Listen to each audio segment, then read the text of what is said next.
the one that makes you want to stay, not makes you want to run. That's what they say. That's what they've said from day one.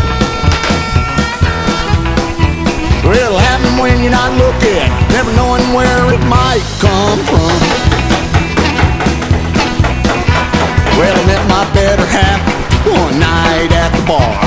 Sitting on my stool, I noticed from afar that she was looking. She was looking.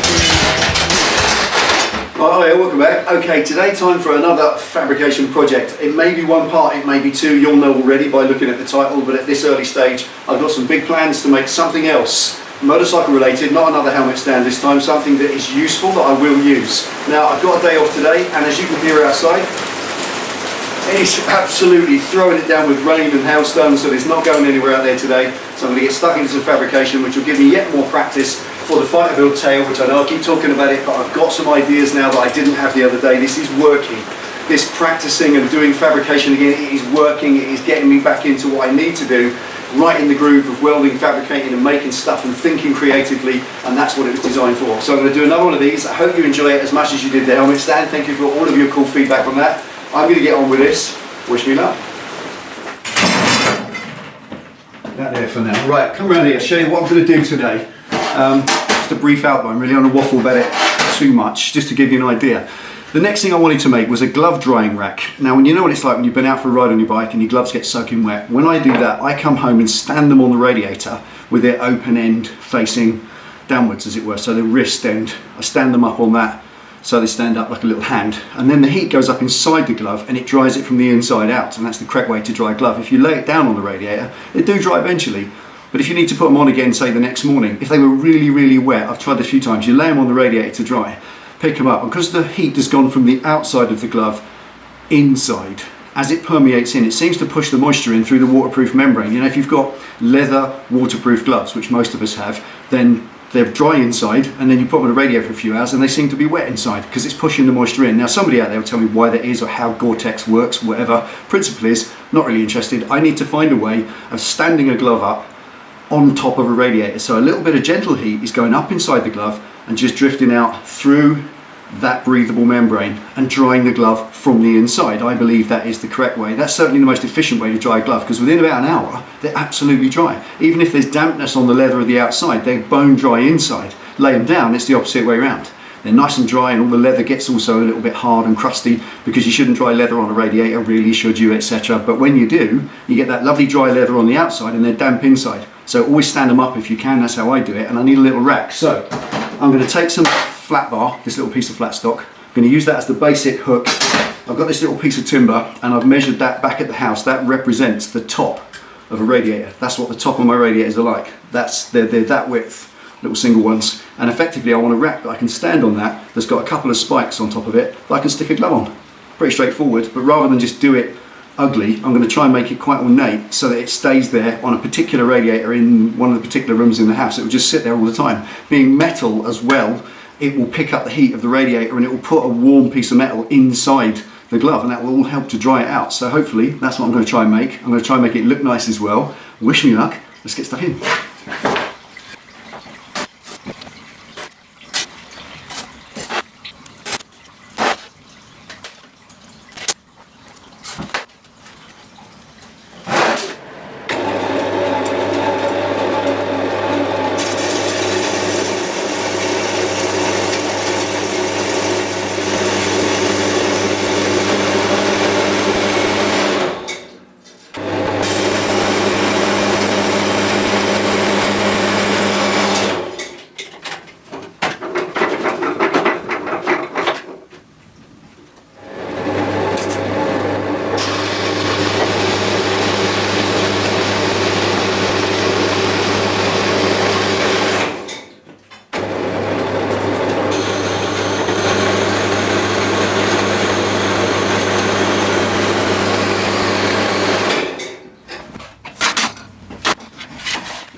Right, time that took. 11:15 now. I think I started this about 9:30.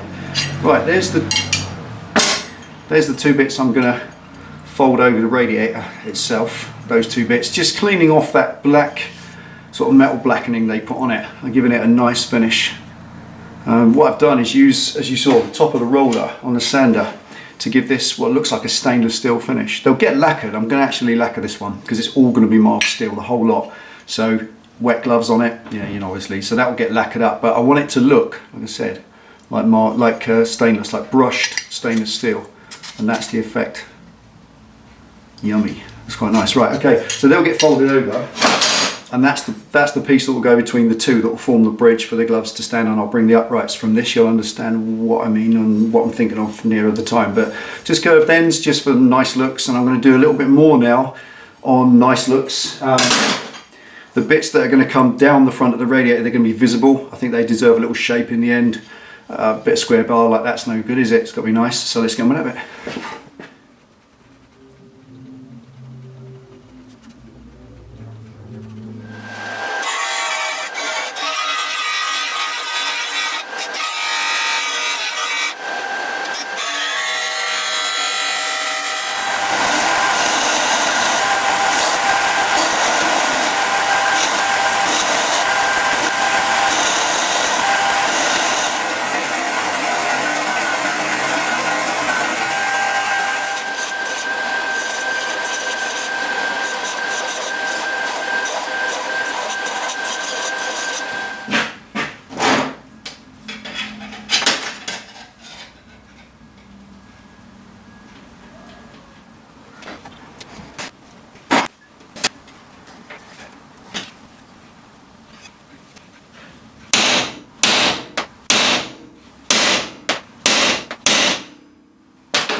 Let's have a look.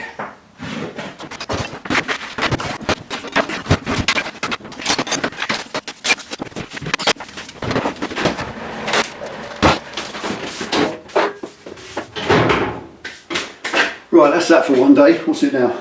4:30, coming here at 9:30. That's a long day to make that. Right, so there it is.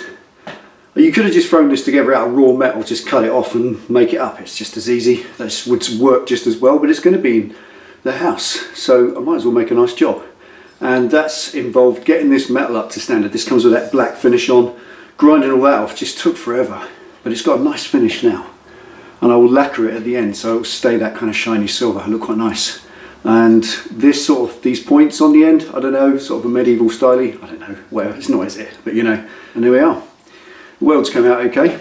Let's get a little looky at that. So this, the whole purpose of this was just kind of trying to practice the welding again. That was a bit rubbish. You know what they say, the grinder and the paint makes you the welder you ain't. But there we are, there's no weld showing on the front. I deliberately welded it only on the back so you don't see them, and there's little plug welds underneath there as well. And what I'm going to do, I'm going to put some rubber pads, I think, up in there so that it sits on the radiator. It was a bit weird. That's exactly the same size as the top of one of the radiators in the house, and it will go like that. So it will sit nicely on the radiator, nice and solid. Nice little job so far.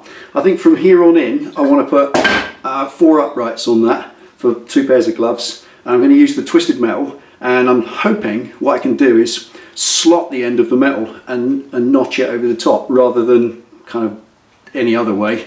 Maybe it'll work, maybe it won't. But hopefully I've got loads of that twisted metal that I made with Kai the other week, and that's what I'm going to use for the uprights. Well, you know what I mean, you'll see. That's it for now. That is all I can do for this one. There we go. Another little project, fabrication, learning and practice for the use of. There we go. Okay, thanks for watching. I appreciate all your fantastic comments on this. It is a little bit of fun and games. It is back to the build as soon as I've got materials I'm waiting for. I've ordered all the 16 gauge sheet metal. That's going to take about a week to come. So even if I wasn't doing this, I'd be waiting, doing nothing. So this is just filling time as well. So there we go. Thank you for watching. Take it easy, ride safe, and I'll see you next time, which is Saturday for the conclusion of this. See you then. Meet the one. It's the one that makes you want to stay, not makes you want to run. That's what they say. That's what they said from day one. Well, it'll happen when you're not looking, never knowing where it might come from.